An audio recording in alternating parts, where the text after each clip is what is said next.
Yeah, by the way, we're 7 billion people on the planet right now. Well, in a way, I'm glad because, there's a lot of good people out there and we have a lot of fun. And yeah, on the other hand, we're too many. I think we're too many. And, the only option we have is, taking it low and slow on our way of consuming. And 7 billion on this planet has been unheard of before. And that's why also we have to take things a different way of looking at. And out of these population, half of it is now like concentrated in urban areas. So urban areas actually consume so much more. In fact, 80% of the world's natural resources are consumed by 20% of its population. I mean, that doesn't make any sense. I mean, that's why the world is how it is, because it's not like give and take. It's like take, and then give. And on the other hand, out of so many people, cities like Shanghai in China, just in the last 20 years, it has built 3,000 skyscrapers or more. And it's still ongoing. So what kind of what are they investing their money in? Skyscrapers, when they should be investing their money in other things like sustainable organizations and production and sustainable technologies and new ways of frameworking and new ways of creating systems of demand and supply, and the whole market has to be changed. The banking system has to be changed, and every subject is a whole subject on its own, which we'll speak of many of those on other episodes and stuff. But as for now, it's kind of crazy. And by the way, I didn't mention it before, and it's kind of important that I mention this, because all this information, well, there's lots of information that I've researched through the last years, but as far as most of the numbers I'm giving you now, I actually read those or saw those on a documentary called Home. It's really cool.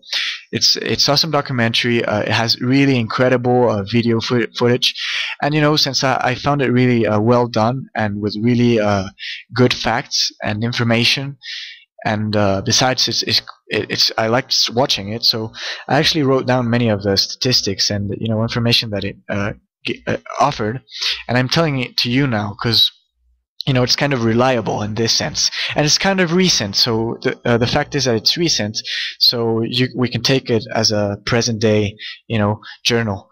And yeah, it gave some really interesting facts. I mean, for example, since 1950, overseas market, and the whole international globalization market has been growing exponentially. And I mean, this is a whole big growth. It's grown 5 times in 60 years, 5 times more now than in 50 years, 5 times more forests being cut, 5 times. I mean, everything is being just accelerated. And if we don't slow down the pace, we're going to crash the car.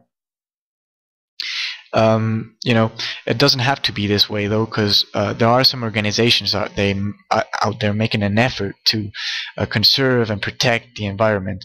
For example, it's just a matter of what you do with what you have. If I give you fire, like a teacher of mine used to say, I can give you fire and you choose what to do with it. You can cook your food or you can burn someone with it. So that's the thing. If people who have money and influence decide to make more money just for themselves and profit, or they might decide to use that money and invest it in sustainable technologies and making a new framework for the society. And this is really important. For example, the United States, I think it invested more in military equipment and militarization, 12 times more than it did on helping third world countries, progress. And countries on the, and I think they invest more. I'm gonna talk about this on another episode. They invest a crazy amount on military and on Black Ops projects, which is secret military projects. I think it was 256 times more than they do for the budget on healthcare in the U.S. So that kind of make you question, what are our leaders? What decisions are they taking? Do I want that kind of decision to represent humanity, to represent me and the other people around me? Well, if you don't think that way, you have no reason to. You actually have a choice to, not only make that known to others, but to do it yourself a different way. countries like Costa Rica, for example, Costa Rica actually decided to invest. They had the choice to invest in militarization or invest in healthcare, education, and protection of its environment, and it decided to do the latter. And that's the example I'm giving. I mean, depends what you want to do with what you want to do. So you can actually make money out of protecting forests. There's tourism. People love to go to Latin America, from what I understand. I would love to go. I just don't have the means to go right now. But I would certainly go to Costa Rica and see the jungle and get to know the archaeological places and the people over there. And that makes money too. And education makes money on the long run, because you have smart people running the country, and making a smart country means that you're not a bunch of sheep. The thing is, a capitalist system works based on many people that are not conscious of what they need. Actually, you create the need for them and supply it. So that's the actual economy that's working. That's why so many investors don't actually invest in education and stuff like that, because they don't want people to think better or think in different ways and expand their horizons or whatever. So yeah, that actually leads to many subjects. And there's this country I believe it's Africa. I don't. My notes are kind of there's so many. Okay, it's called DeSoto. It invests. It's one of the poorest country in the world, and proportionally, it's the one that invests most in education. So again, it's the same example, right? So just take a look, and what does your country do, and what does your city do, and your government do, and what does your school and teachers do, or your boss do, or you do, or your family do? I mean, this is like it's like on scale. It applies to organizations and countries, and it applies to yourself and myself. What do I do with the means that I have and the abilities that I have?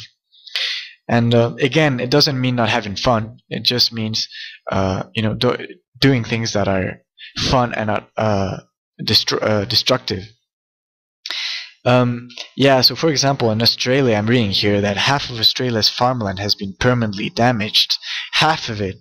And I don't remember the figure now, but it was something like one half or 1/4 or 3/4, I don't remember, of the world's farmlands, I mean arable lands, are permanently long-term damaged, which means they won't give us any food for a long time, or not much of it.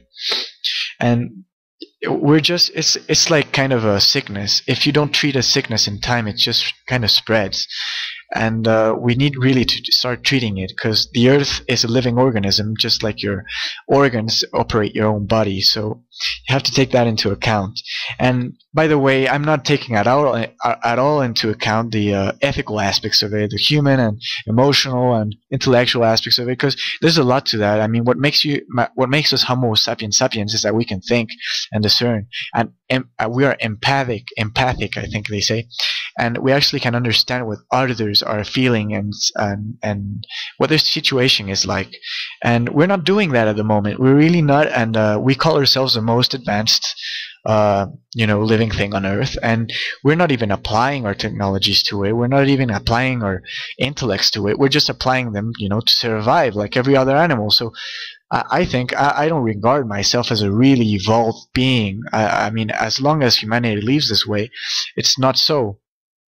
And we have to learn how to earn or what we say we are.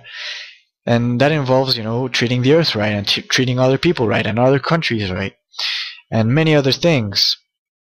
Extinction on the earth has been is faster now, going on faster. Actually, thousands of species are being extinct every day, and on the whole, 1,000 times faster. Extinction is going 1,000 times faster than its natural rate, which means 1 in 4 mammals, 1 in 8 birds, and 1 in 3 amphibians, for example.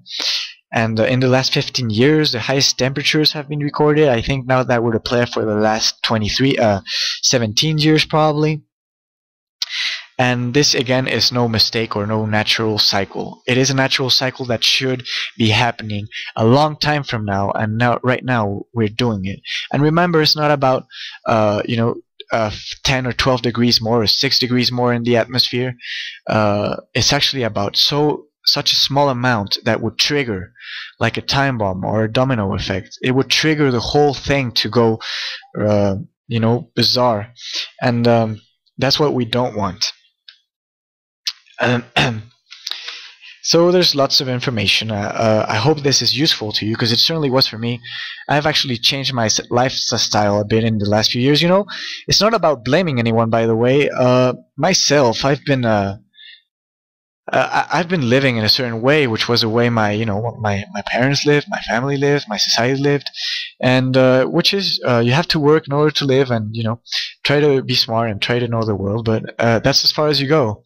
And if you go further, then you're exaggerating. The thing is, if you look at the situation from above, it's really not exaggeration. It's actually quite realistic. And what I mean is that in the last few years, I've been just saying, it's not because I lived this way and I've been taught to live this way so many years that I'm not going to change it now. I started changing, what I ate and what I bought, and I started separating things from what I needed to what I wanted, and that actually reduces your consumption in a lot of ways, in huge quantities.